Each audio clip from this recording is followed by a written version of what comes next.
Hi everyone, thank you so much for joining me today in this live stream. So the subject is, as in the title, self-discipline, getting things done. I think discipline in a general sense has this, or can have this kind of negative feeling or negative connotation related to military or obeying orders, following other people, following ourselves, what we set for ourselves, what sort of goals we set for ourselves. And I think many problems we might be having with discipline relates exactly to this kind of negative attitude we might be having. So the first question towards you would be, what sort of life would you have if you were disciplined? What sort of person you would be if you were more disciplined, if you were doing things that you set for yourself? Because I think it's important to kind of imagine what would change in our lives if we were more disciplined. So again, if you like to start by typing in a comment section, in a chat box, how would your life look like if you were more disciplined? So if we start from this broader idea of defining discipline for ourselves, defining what would change, what sort of person we would be if we were more disciplined, I think it's super useful, and we can start working from there.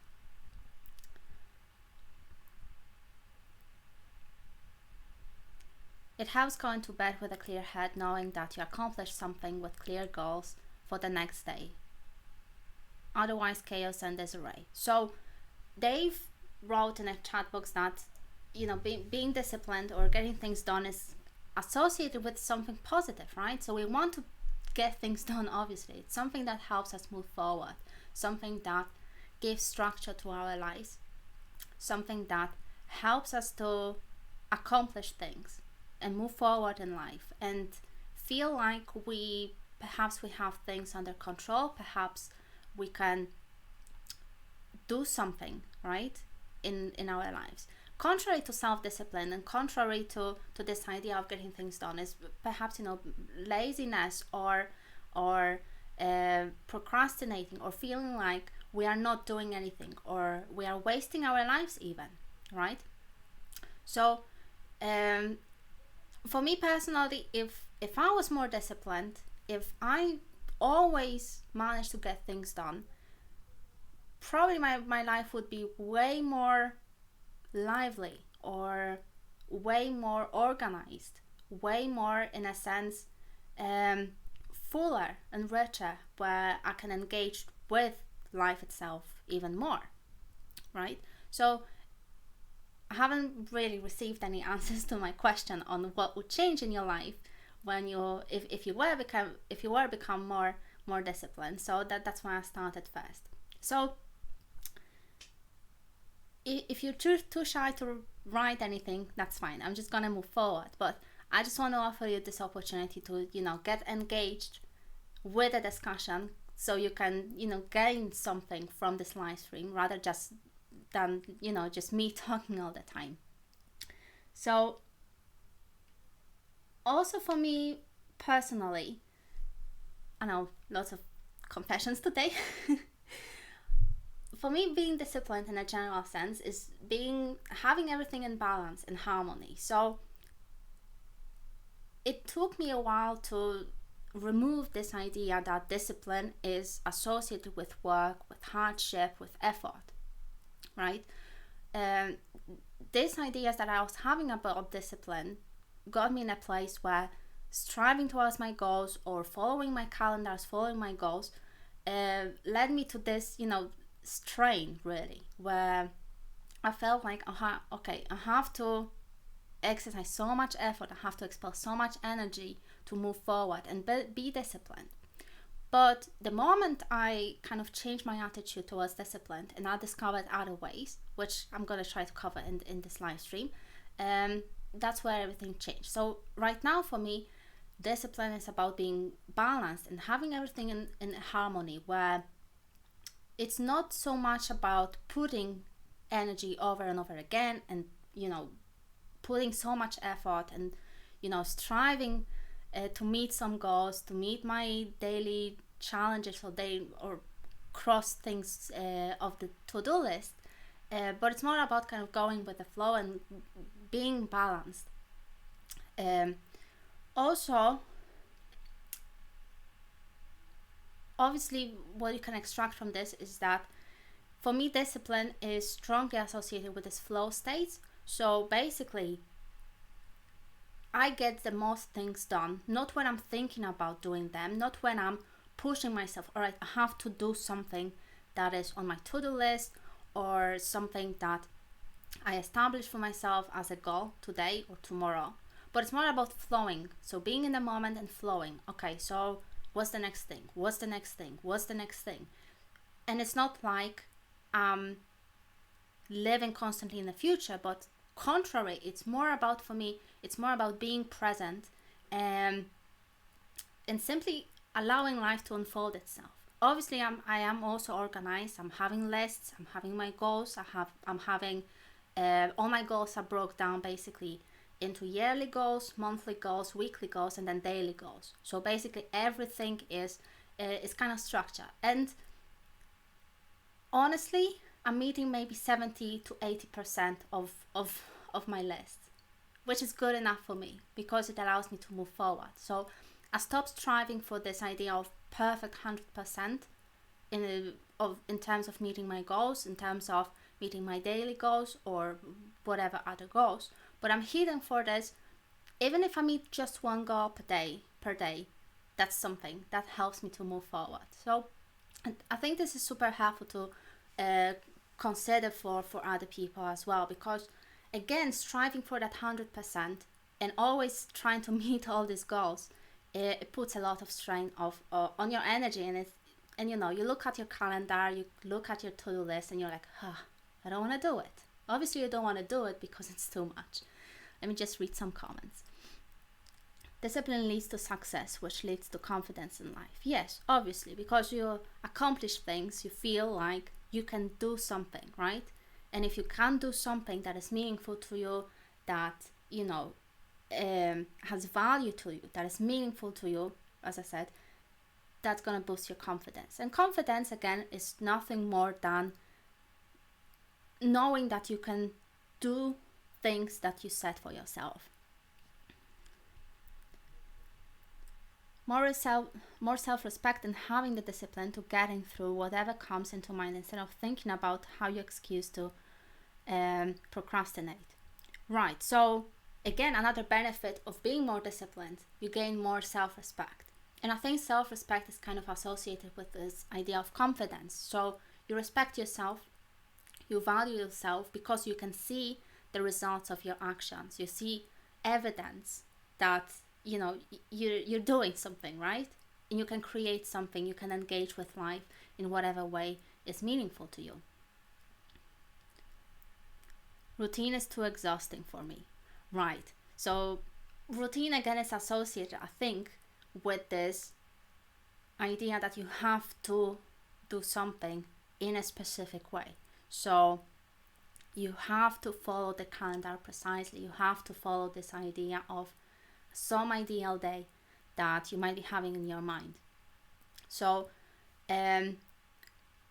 but on the other hand, I think routine at the same time could become kind of habitual. So when you get into this flow state, which for me personally, this is the best state you can literally be, because you're using your energy efficiently. You're not really get as tired because you're flowing, right? So you are not resisting life, but rather going along with whatever comes to you, whatever feels right. I'm gonna go into flow state later on. So routine could actually be developed as a result of this habitual flow states. But then again, there are different forms of routines, I guess.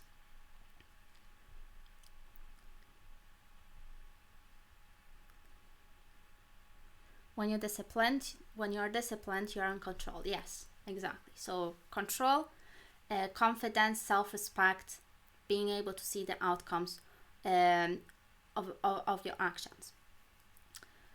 So we all have these ideas about being disciplined and what could happen if we start getting more things done than we are used to, or being more disciplined, whatever it means to you, each of you personally, because we all have different ideas. I developed my standards for discipline over years, and it took me a lot of practice to trial and errors. So basically, what works for me and what doesn't work for me. I started when I first started with organizing my days and getting calendar working. That was a total disaster. At least that's how it felt to me at that time, because I didn't know what I'm doing. So it was discouraging at first, because I wouldn't meet even 10% of what I set for myself. So that kind of taught me that at first I thought like, all right, so calendars are not going to work for me. Organizing myself is not going to work for me. Lists are not going to work for me, because I can't even do it, right? So I can't even meet all these goals that I set for myself. So what's the point? But what I started doing is, okay, so I quit the calendars, I quit the lists or goals or daily goals, and I started simply being more present and learning what's the best way for me to work during the day. So instead of creating a list for me first, trying to organize my day, organize my time, I first learned more about myself and how I work, what works for me, what doesn't work for me, how long can I stay focused on particular activity, how much energy it costs me, how often I need to take breaks during the day. So instead of forcing myself to fit into the calendar or into this idea of being more disciplined, I actually get the calendar and list to fit into myself and into my attitude, into my temperament, and what's the best way for me to work. And once I started learning more about myself, my calendars and my lists became more achievable. So they become more and more realistic, in a sense that I knew that I can do it. So I started hitting 40%, 50%, 60%. So right now I'm about 70, 80%, which is good enough for me. And there are days that I'm hitting 100% for the goals and the calendar, this kind of structure of the day that I set for myself. And again, it's not based on the idea that I've developed, that this is my ideal day.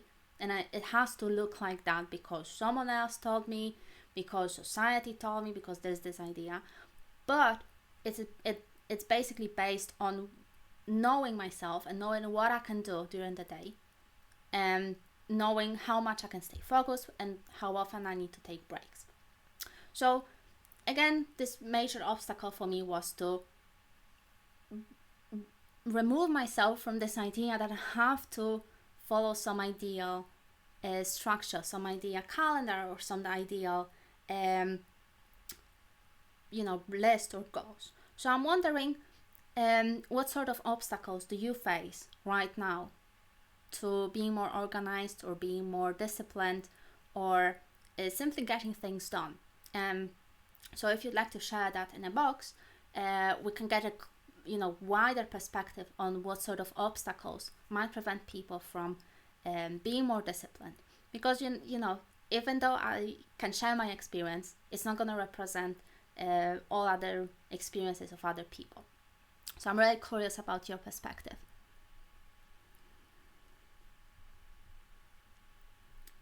So instead of condemning oneself for not achieving everything one wants to do, it is useful to give credit for the efforts given. Exactly. So I think it's really good to start small. So instead of setting 5 goals per day, start with 1. Start with even a half of a goal, right? So we're gonna get, I'm gonna get to the solution and how to build a routine later on. But for now, I'd like to explore these obstacles. because if we can understand the obstacles, we can then tailor the structure or the solution or the strategies that we could do or we could use to get more disciplined. What's hard about discipline is you often need some kind of motivator to keep it running, whether that comes from hope or fear. Right, so motivation, that's a big subject. And obviously it's very important to be in discipline and getting things done. I mean, like, if you don't want to do something, right, if you don't have that motivation, then chances are it's going to be quite difficult to do it. But motivation, in my opinion, comes from setting the right goals. If you set goals that are not meaningful to you, or are pointless, or they are not aligned with your true self and what is truly meaningful to you, then of course it's going to be difficult to have that energy to complete these goals. But obviously, as adults, we also need to do things that we don't want to do. So that's where the real motivation comes in. So I think in terms of things that we don't want to do, it all comes down to, in a sense, detachment, or running on autopilot in a sense. So you don't put that much attention to things that you don't want to do. You just do it. And why is it easy? Because all other time you are spending on doing things that are meaningful to you. So you're not kind of wasting your energy, right? The more you complete the goals, the more you complete these goals that are meaningful to you, that matter, that are aligned with your values, right? The more you're building skill for being disciplined. So the moment you cross over one thing, the one goal that you're having for this day, that's how you're building your discipline, basically. So motivation will come from that. So let's go back to other obstacles. Stuck in a freeze response. So kind of links into present moment. So freeze response will prevent you from engaging with this present moment fully. So what happens is, when you are not connected with the present moment, you will not know what to do, right? That's why you need lists. That's why you need calendar, perhaps. That's why you need to get your thoughts on paper. Record your thoughts. Record your ideas. Record yourself even when you are super motivated, right? And tell yourself what is really meaningful to you. What will change your life? What will make you feel more alive even. You need this kind of reminders for the states of like freeze response, or when you feel dissociated, or when you feel distracted, or like feeling like procrastinating. Something that will get you in this present moment, and in this mindset that, you know, the time is running out, you're not going to be here forever. And that I don't want to spread fear, but kind of imagine what the future would look like if you didn't meet your goals, if you didn't engage with the present moment, if you didn't do all these things that are meaningful to you. If you imagine this kind of future of when all these things are not happening, I think that could be sufficiently motivating as well.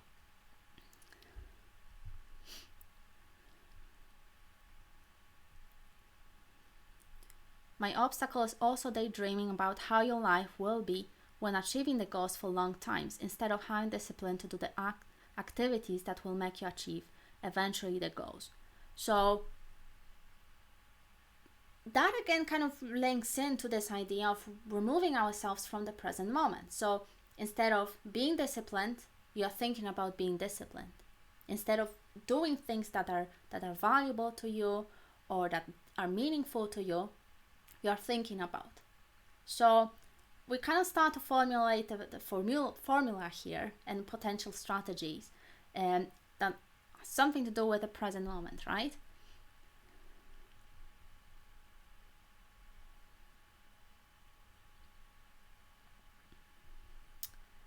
Yes, I've been in survival mode for over a month now. Can't concentrate on anything. I know it's a really strange new world we are living in right now, obviously. And I think it can get very scary when you start thinking about the potential consequences and the potential future of what might be in. But I think the survival mode can actually be super beneficial. I mean, it's an energy, right? Survival mode is usually associated with anxiety. So when we get into survival mode, it's like you are motivated, your self-preservation drives kicks in, right? And you want to take care of the immediate things that can guarantee that you can survive, obviously. So why not use this energy for wider things, for things that will perhaps change your future or make your future better and remove the suffering in the future, right? So I think right now is I know it's a scary times for many people. Some people might lose their jobs or already lost their jobs. Some people might struggle to find themselves in this new world, as I call it, because it's everything completely changed, and to some extent it's kind of ridiculous. But at the same time, we need to adapt, right? We need to find the strength to push forward, and don't give in to the fear, because we as humans, each individual, when put in very difficult circumstances, we suddenly have all this energy and creativity and drive to do things that we thought we weren't capable of. So this is something to consider as well. Like, we are not weak. We literally dominated this planet. So when things go bad, when something goes bad in our lives, we have this capability and strength and skills to use and adapt to the circumstances. We just need to be able to kind of step outside of our current framework. So being in a survival mode is just this slim reality tunnel, right, where we can't see anything else, when it's difficult to concentrate on the future or on our goals, or self-actualization. Even who cares about self-actualization when you're worrying about your job or you worry about finances, right?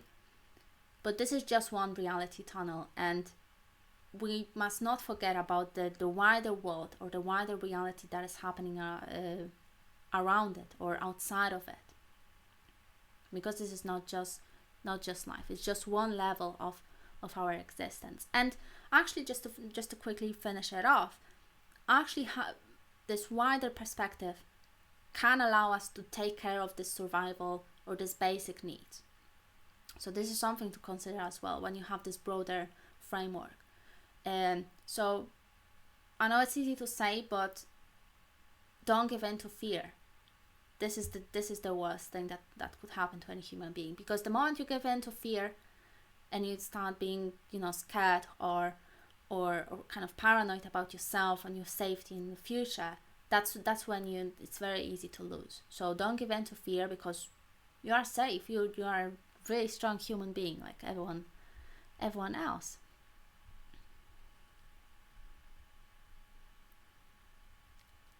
Without passion, I lack energy and motivation. I've been dealing with anhedonia, and exercise has helped. Yes, exercise can help. So going back to this basic level and grounding ourselves. So kind of links in again to this present moment and connecting with the physical world, physical reality. Survival mode tests your capabilities. You get to know yourself in a way you're not accustomed. Right, so it kind of brings in parts of yourself that you didn't know that you even had.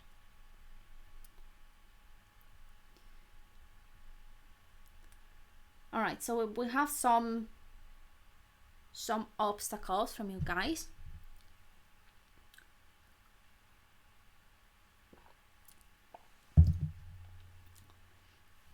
So just to quickly summarize, what can prevent us from being more disciplined and getting things done is, as I was just talking about, getting stuck in one reality tunnel. So losing the vision of the broader picture, of our lives and our personalities, our capabilities, and what matters to us.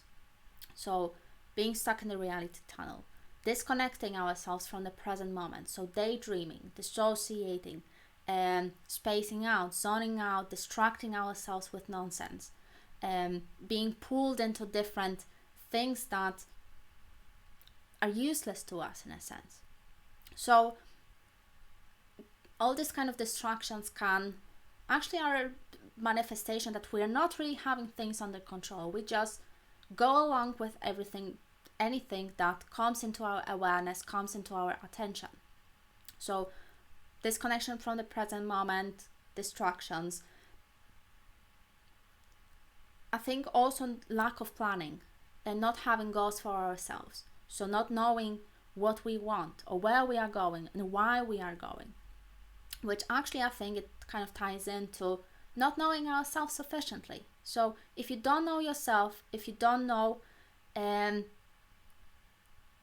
what sort of things are useful to you, are meaningful to you, what sort of things could make your life better on all levels, not just in terms of feeling better or chasing this hedonism, but also provide you with safety and meeting all your needs, not just the physical one, but also emotional one, and needs for creativity and connecting with other people. So not knowing yourself, lack of presence, lack of planning, getting stuck in some reality tunnel, all these obstacles can prevent us from being more disciplined, from obviously getting things done. And I was going to say one more thing on this list. I would also put laziness. So laziness, many people associate it with simply not doing anything, not wanting to do anything, right? So laziness is this general idea that we don't want to spend our energy. We don't want to spend much effort, right? Might procrastinate. We might feel like, all right, I'm going to do it tomorrow, which kind of ties into procrastination. And actually, I personally don't believe in laziness. I think it's a completely abstract construct removed from this grounded reality, from this practical reality, right? Laziness, actually, whoever developed this concept was a very lazy person, in my opinion, because laziness doesn't tell us anything about our situation or about someone else or about the situation we are in.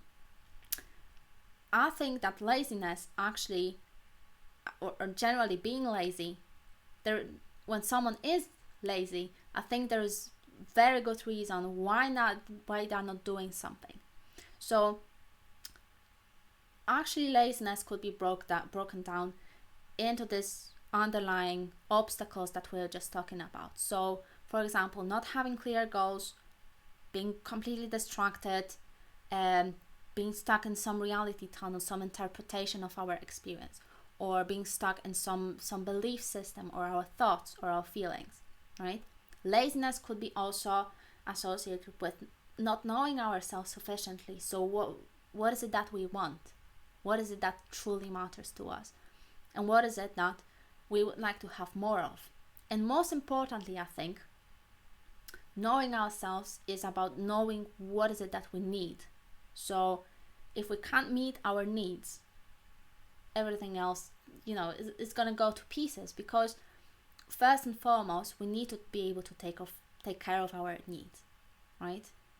And there are theories in psychology which say that basically most of our behavior is driven by our unmet needs. So unless we meet a certain need, be it a need for creativity or connecting with someone or feeling understood, you name it. It could be anything basically. unless we meet that need, we're gonna be stuck with this impulse, with this drive, right?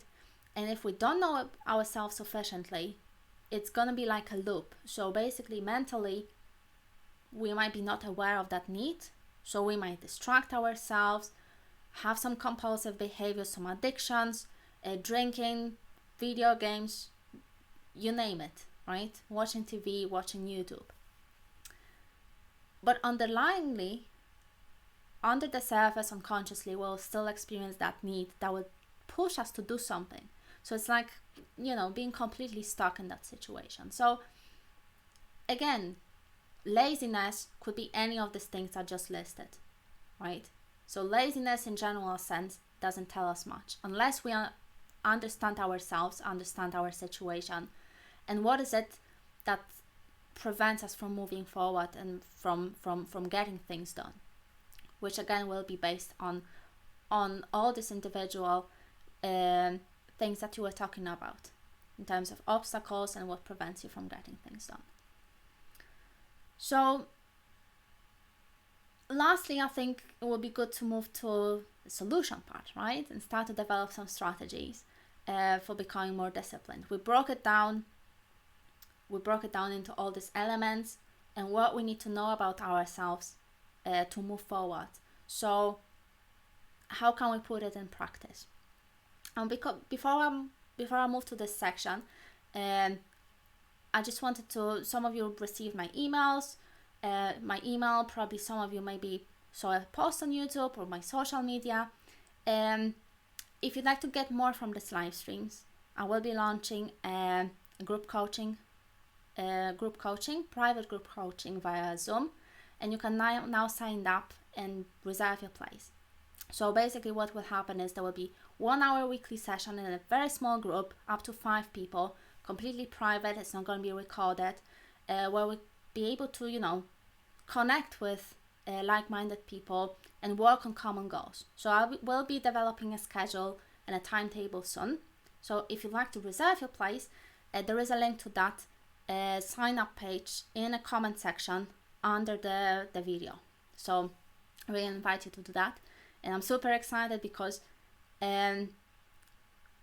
working with a group of people, it's way more, you can learn way more than individually or by reading books or by watching videos, because you can get real life experiences. You can, learn something from other perspective. So super exciting. Really invite you to sign up and reserve your place. All right, solutions. What about Schopenhauer called men's metaphysical needs? If no answer can be found, will we always be in the search of fulfilling this need? Honestly, I'm not that familiar with Schopenhauer.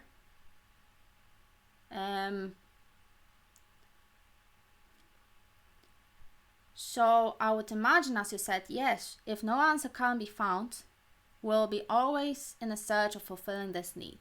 If that metaphysical need exists. So I would imagine, correct me if I'm wrong because I'm not that familiar with Schopenhauer, metaphysical need would be this asking for why do we exist, what is the true meaning of life. Is that what you mean? I would assume, because it's metaphysical, so something beyond our physical world. So yes, in a sense, if we cannot find the answers to these questions, we will be stuck in a loop. So solutions. We have obstacles, we have goal. So the solution will be to basically, how do we overcome obstacles? So lack of presence, being disconnected from the present moment, distraction, procrastination, not knowing ourselves.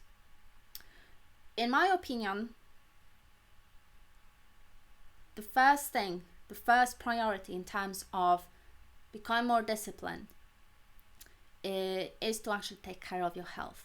I know that many people ignore it. I know many people will be like, I want to do something else. But actually taking care of your health will remove at least 50% of your obstacles. Why? Because if you get a good night's sleep, you're going to have more energy. If you get your diet right, you're going to have even more energy. Your mood will improve, your attitude will improve. So in terms of diet, I cannot recommend any diet, but what I can recommend is learning more about what is it that you need from food. So are you allergic to certain foods? Are you allergic to some vegetables? Are you allergic to some fruits? Are you allergic to some specific chemicals? And so this process can take some time, but the more you learn about how different foods affect your energy levels and mood and focus and mental energy and mental capabilities, the more you learn about these different foods, the better diet you will be able to tailor to yourself. And obviously, the better diet you have, the better you will feel.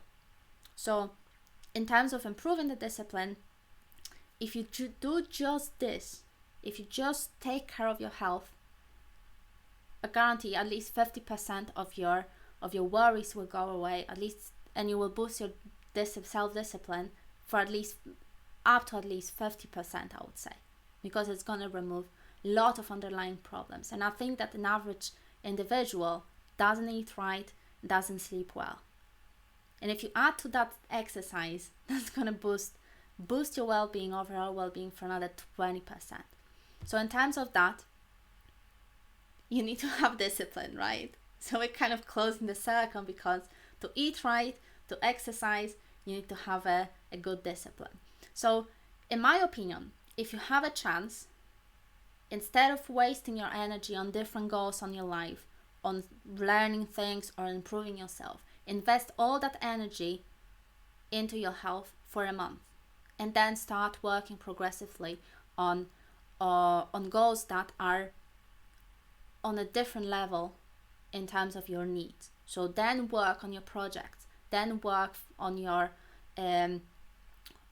course or on some learning, right? So if you got that opportunity, if you can reduce the strain from other activities in your life and put all that energy into your health, I guarantee at least 50% boost in terms of discipline in the long term. So you need to have this vision for the long term. Because if your health is right, what will happen is that you're going to start spending lots of energy on, all right, get the schedule right, get the calendar right, get your goals right. But if your health isn't right, you're going to keep falling down again and again and again. So you're going to keep losing focus, you're going to get tired, and there's a big chance you're going to worsen your health problems, existing health problems. So it's a never-ending loop. And then you're going to get discouraged. I don't want to do it anymore. I can't get disciplined. I can't get better. So in terms of health, I would start with, again, simple things. Get the sleep right. Just get the sleep right. And in terms of exercise, start with small goals. Instead of having a goal of working out for 5 days a week or for 10 hours a week, start with 1 hour a week, or start with 10 minutes a week. That's nothing. 10 minutes, 5 minutes. You could even, stand up during this live stream and exercise for 5 minutes, right? So get the health first. That would be my priority advice if you want to get more disciplined. Because if your health isn't right, nothing else is going to get right.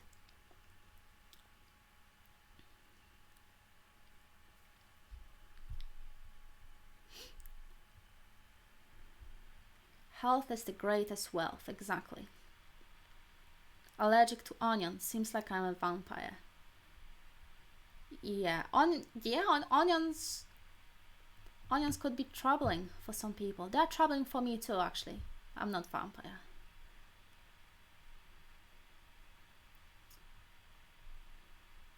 How does money fit in? Can it be a sole motivator? Yeah, like tree mindset. Money comes and goes, but you can't get time back. So money, see, that kind of ties into another idea, to this kind of survival mode. Oh, you need money to survive. Money is actually the energy you put in. So basically it's a return of your energy. So whatever work you put into different activities, right? The more work you put in, the more money you should have. unless you have some employer that is the psychopath and treats the obviously other people not very well, and doesn't pay you enough, try to change your job at least, or strive completely for self-employment. So energy and money, basically there's this connection. In my opinion, money is just, they come and go, right? But what needs to stay is always your health as a priority.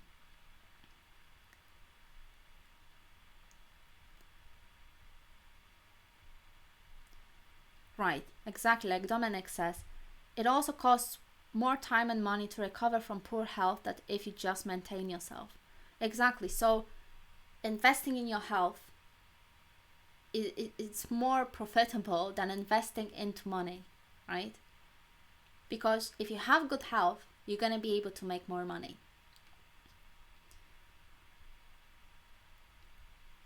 Okay, so we have the health as a first priority, because if you get the health right, everything else will start flowing. You're going to feel great. You're going to feel good about yourself. And don't worry about the money. Like I know I'm overly optimistic about it, but I've been many times in very dark places in terms of cash, in terms of money, in terms of survival. But trust me, it will pass. You're just gonna, if you are feeling well, right?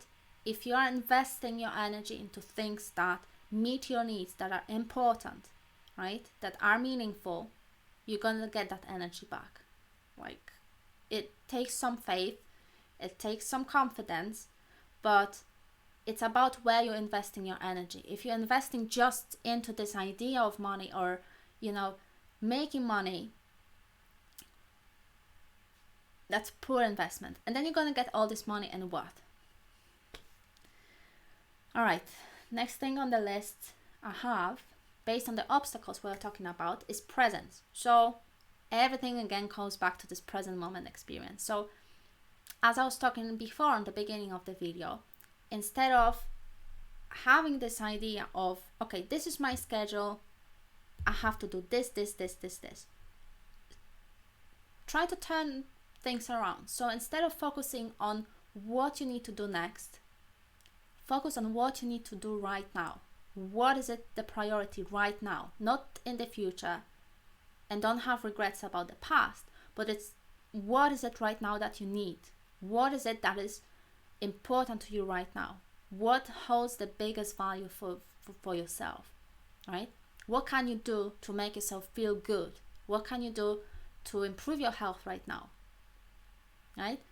So connect with this present moment. And when you start focusing on things that you need to do right now, so always go back to this present moment, things will start flowing, because you don't have to think about the future anymore, because you are thinking, what is it right now, right?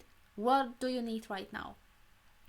And my advice would be, only after you are able to stay connected with this present moment for longer periods of time, set time for yourself to start planning. So start setting goals for yourself, and how would you like your future to look like? What do you need to do in the future to get somewhere, or to gain someone, something, or someone? And only then, when you do it consciously in the present moment, based on your values and knowing yourself and what matters to you, only then your schedule or your list will be meaningful to you, because it comes from this present moment experience when you're knowing yourself, right? So you're not setting some meaningless goals that are related to, all right, yeah, I want to have better career, or I want to make some more money, or I want to get a girlfriend or boyfriend, I want to change a house. That doesn't mean anything. Well, it doesn't mean anything. It has to be a meaningful goal. What sort of career would you like instead, right? What sort of house would you like? Where would you like to be? What would you like to do with your time? And most importantly, what sort of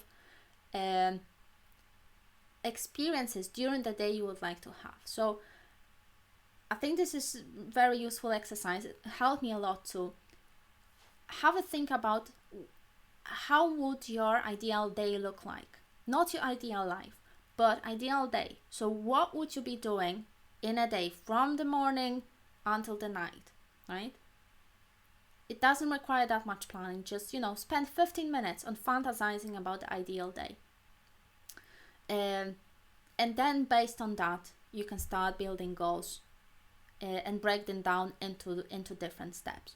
But all this planning, all this idea of setting goals, it requires a lot of self-knowledge. So you need to know yourself, and you need to know what's meaningful to you. You need to know what triggers you. You need to know what makes you feel good, right? So what brings you well-being.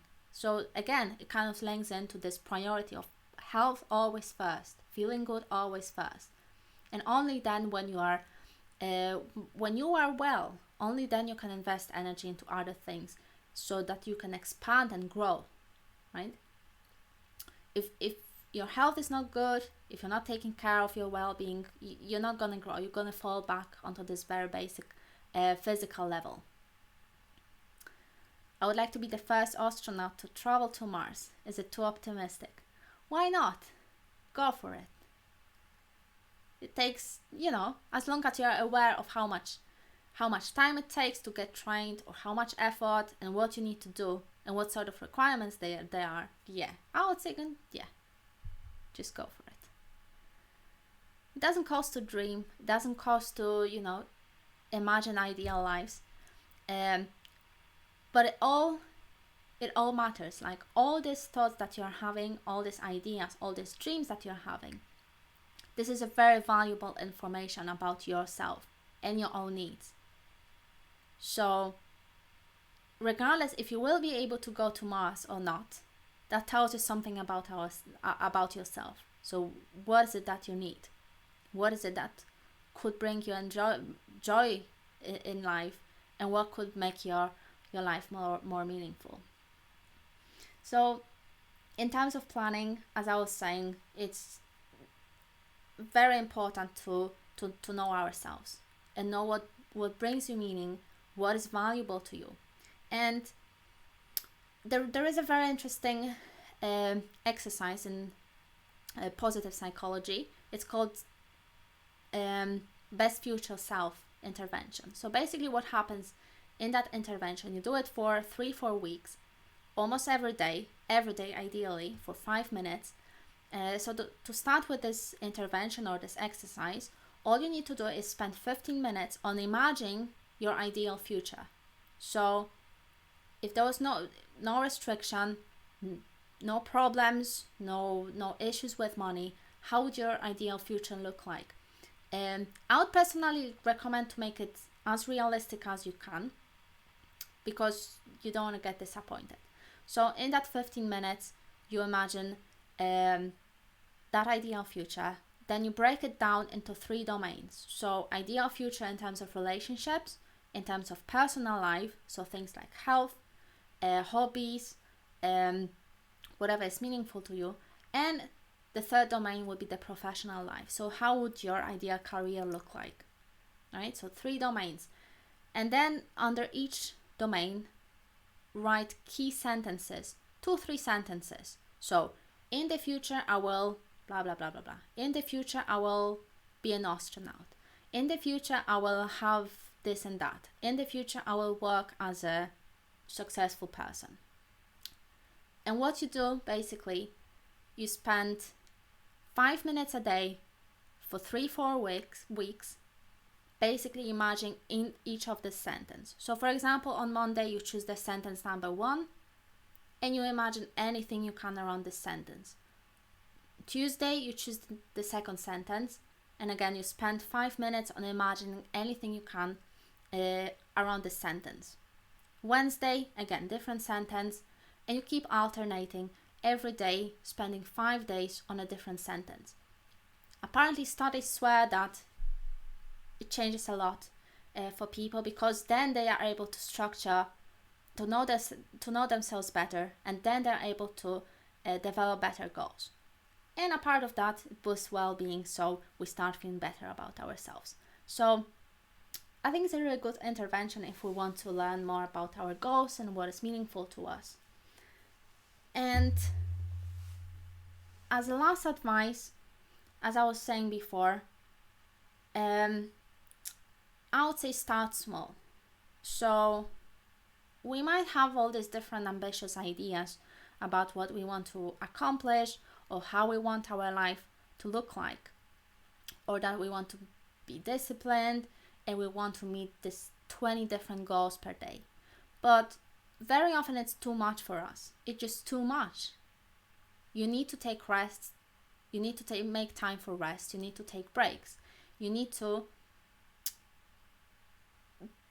basically create or stay in the state of balance where you know when doing something it's too much for you, when it's taking too much strain on your health, when it's taking too much energy. So basically you're balancing basically work and rest, right? So you don't go too much into either of the extreme, because if you rest too much, you're gonna get lazy, as I was saying before, whatever that means. You're gonna start getting distracted, your energy will lower down. But if you work too much and you don't spend enough time on resting, then you're gonna again spend too much energy, which might lead to problems, might lead to health problems, burnout, chronic fatigue, you name it. So it kind of comes down to this balance. But again, I would say start small. So start setting up one goal a day.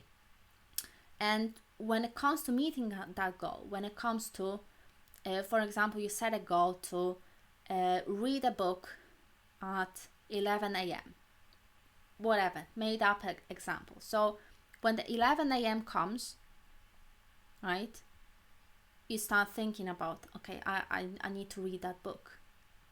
Oh, I need to read that book because it's on my calendar. I set it as a goal for myself. And that's good. It all starts with a thought. If you do it for 5 days, at 11 a.m., start thinking about reading a book, that's already, at least 30% jobs done. Because you're already collecting yourself into this present moment experience, and you know that, okay, in this moment I need to read a book. And to make that leap forward, what usually prevents us from making that leap forward, we know that we need to be doing something right now, but we are not doing it.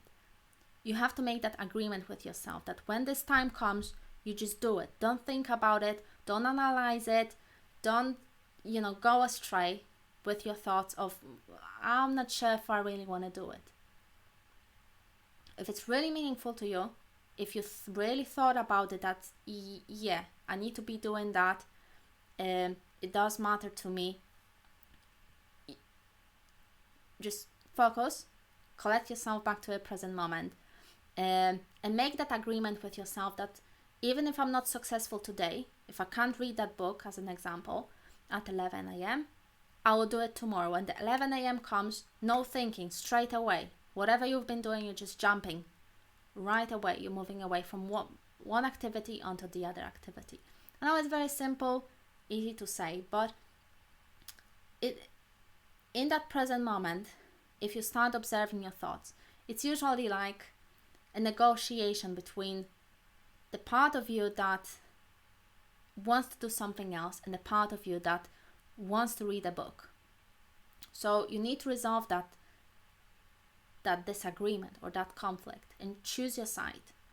So being mindful of your thinking patterns could be super helpful. So knowing yourself and creating these agreements with yourself that when the time comes, you're just gonna go for it. And that would be the general idea. It's just about, there's no technique, there's no real strategy that could keep you going. It's not about motivation, it's not about energy, it's about all these different elements we were talking about. So the activity needs to be meaningful to you. It has to tie into your goal. So something that you want to have in the future, yourself, your life, whatever it is. And it needs to be in the present moment. So what happens is when you're constantly in that present moment and you're choosing and you're going along without thinking, okay, 11 a.m., I'm going to do it. The 11 a.m. comes in, I just go and do it without thinking about doing it, right? That's the key word. Don't think about doing it. You know what you need to do, just go and do it. That eventually will start helping us to get into the states of flow, because flow states actually are defined by this connection with the present moment. So we are constantly mindful and connected with the present moment. We're flowing with the experiences that we are having, right? So flow states are these experiences of the present moment where we merge with the activity that is meaningful to us. So to get to flow states, you need to be able to be in the present moment and to know which activities are meaningful to you. So again, you have to think hard about your goals. You need to think hard about what the ideal day would look like, right? You can't just pick things at random. Or someone told you to read that book. Or I should be doing that because someone else is doing it. No, it have to be meaningful to you, because if it's not meaningful to you, it's pointless. You will not want to do it because it doesn't matter, right? All right, let's read some comments. Getting pumped up here.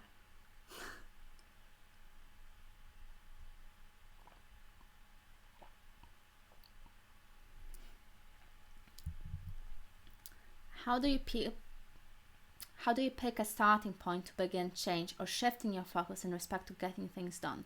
It would be easy to say right now, but are there alternatives?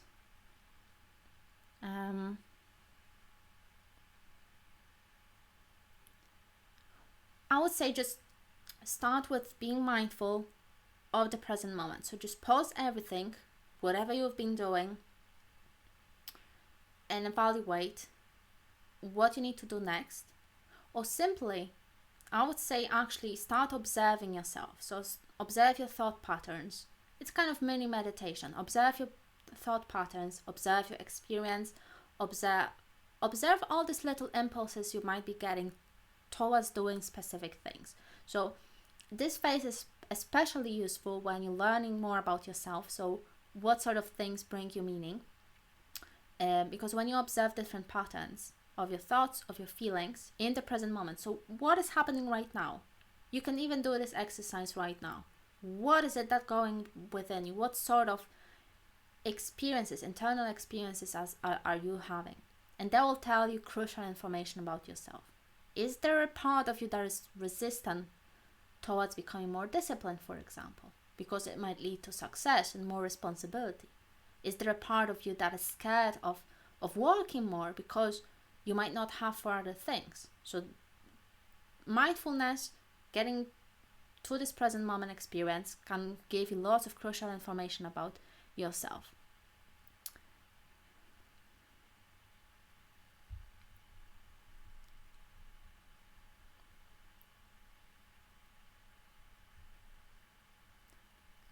Agreement with self is awesome, right? I think it takes it. I think it could be super motivating, because if you agree with yourself and you go against that agreement, it's gonna feel really bad. Like you don't want to experience that.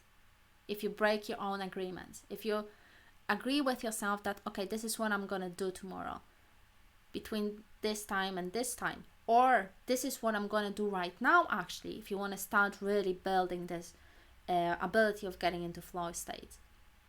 But then you start doing something else, or then you start thinking like, I don't want to do it anymore. You're gonna feel awful. Like you don't want to get into that state. You better follow this agreement.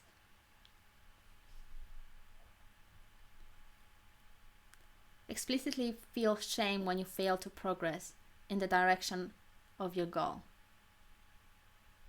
Right. So this kind of, it kind of ties back to breaking disagreements.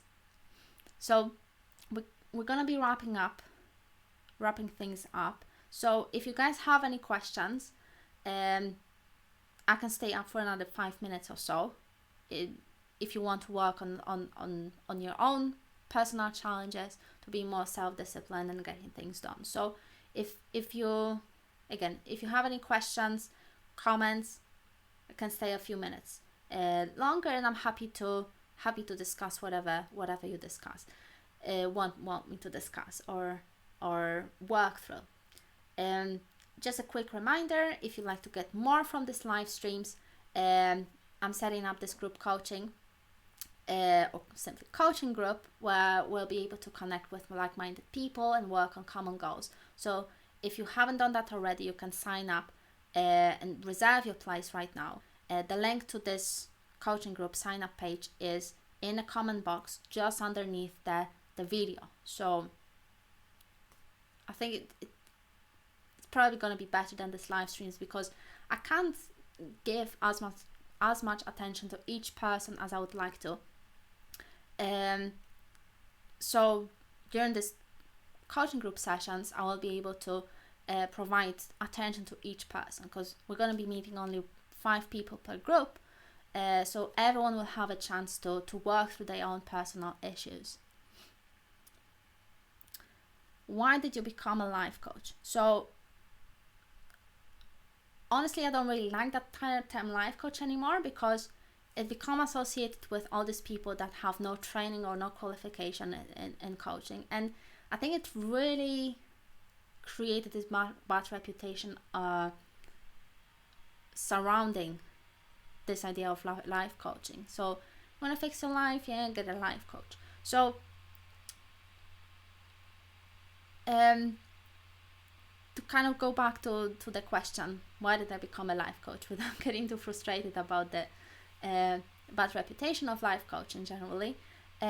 So I chose coaching as an alternative to therapy. So originally I wanted to go into therapy training when I first started my bachelor degree in psychology, and that was my idea. So just before university, I discovered Carl Jung. I wrote some of his books, some of his writings. I got fascinated with this idea of the unconscious, and then I discovered more and more about psychoanalysis, and I was like, yeah, I want to become a therapist. Ideally, I want to become a psychoanalyst. So I started my degree, my bachelor degree in psychology, but I wanted to start working right away. So I wanted to become a therapist right away, but I couldn't. You need training for that. You need a license. It takes like 5 years and tons of money to get trained, at least in Britain. So I read more about alternatives. I considered counseling, but eventually I found more about coaching. So what I did is I did some training in coaching, and then set up Mind Mastery. That was like mid to end of my bachelor degree, and then after completing my bachelor degree, I started my master's degree and applied positive psychology and coaching psychology. So I have 1 more year left, and kind of this training opens me a lot of doors towards maybe working with more and more clients as I become, more competent in what I'm doing. So, but I personally, I don't exclude an option of becoming a therapist in the future. So we'll see about that. It's on my list. Explain Gnosticism and what we need to do to reach. Yeah, that's too much. I'll need to do another video on that. What has been your favorite method to stay motivated to learn more in your field of education? There's so much material to learn, as well as reflecting on your own experience. And to stay motivated, well, it's about being interested in something, right? If you're not interested in something, if you don't see a point of learning something or in solving a problem, by the way, could be, for me personally at least, is a great motivation. Like, I want to solve problems, and if I'm really bothered by some problem and I really want to solve it, that's great motivation. So staying interested, basically, and motivation will come by itself. How long are you able to maintain flow states? This can go for days for me. I think at most I would say, but it's not like I'm in the peak experience all the time. It's more like it takes me some time to get into flow states in the first place. And then once I'm there, I can I'm in that zone in just underneath the flow states for like days, or I think my record is like maybe 2-3 weeks.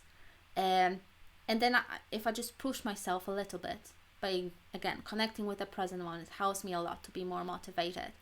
I can just go into flow state. So it's basically all about the experience, at least for me, is generally just, in a sense, merging myself with the present experience. So there's no ego, there's no me, but at the same time, I'm not losing self-awareness or awareness of my own feelings or emotions or who I am as a person. So it's like expansion, but at the same time, I disappear. I'm not sure how else to explain it. It's basically I merge with what I need to do, and basically I just flow with whatever is meaningful to me in that time. So I build my goal list, I build my my to-do list, whatever needs to be done, and I just go along with my ideas and these impulses to create. But I have bad times too, so don't think that I'm in a permanent flow state.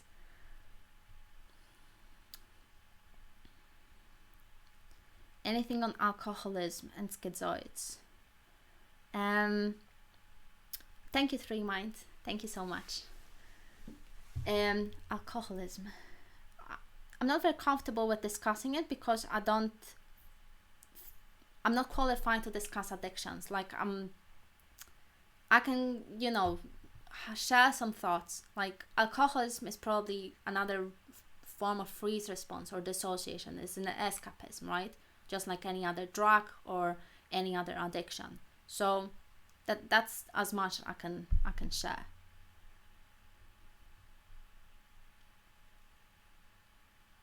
Oh yeah, I didn't answer the question. I did, about the coaching. I'm getting lost here. So I wanted to become a therapist, but the coaching became more available to me. It was quicker, so I chose this way. And why therapist and why coaching is because I wanted to work with people. I like to solve problems. I like to solve mental health problems. I like to work with people. I'm interested in human psychology as a whole. Did I answer the question? No, I'm getting lost here. Do you practice magic? Nope. All right, we'll be wrapping up.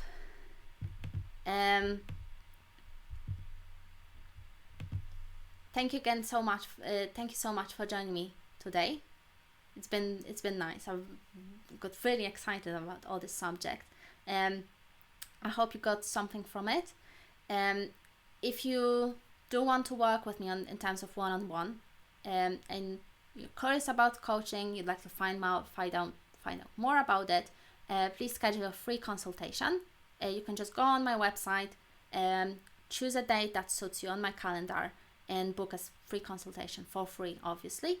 And the link to my website is in the description box just underneath the video.